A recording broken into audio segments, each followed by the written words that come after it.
Bienvenue en cuisine. Est-ce que vous connaissez le point commun entre ce burger ou ce burger?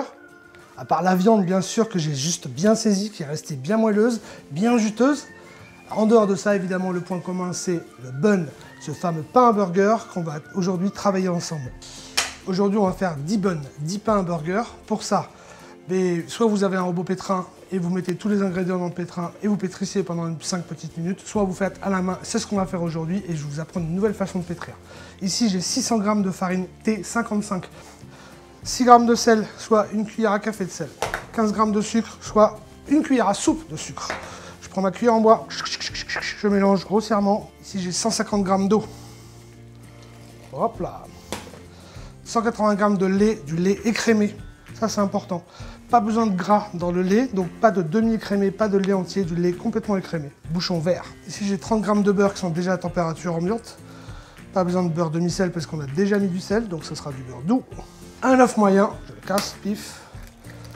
Et là, j'ai 25 g de levure fraîche, ici. Vous pouvez imaginer faire ça avec de la levure sèche. Dans ce cas, de la levure sèche, vous prenez 10 g.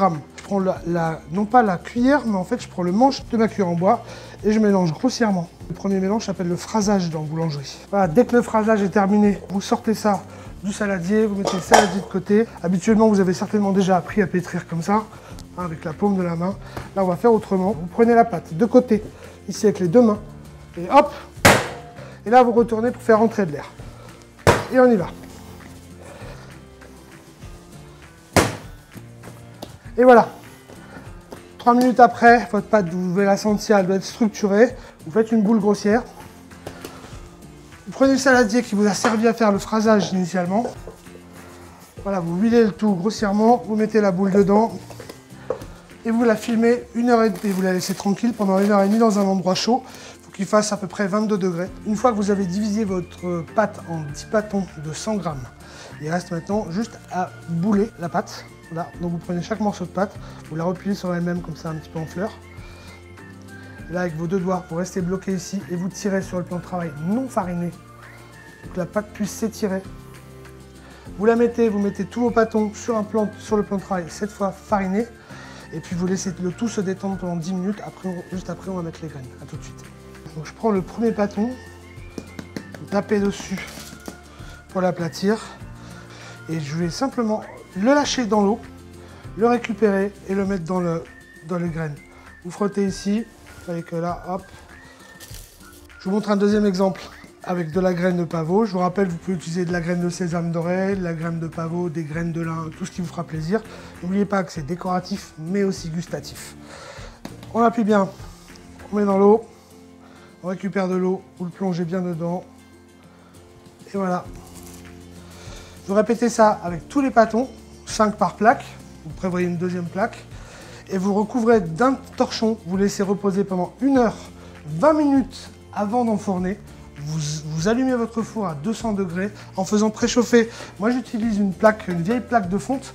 Vous faites préchauffer une autre plaque au fond du four, ce qui vous permettra de jeter un petit verre d'eau pour créer de la vapeur au moment de l'enfournement. Je vous montre ça tout à l'heure. Dans 1 heure.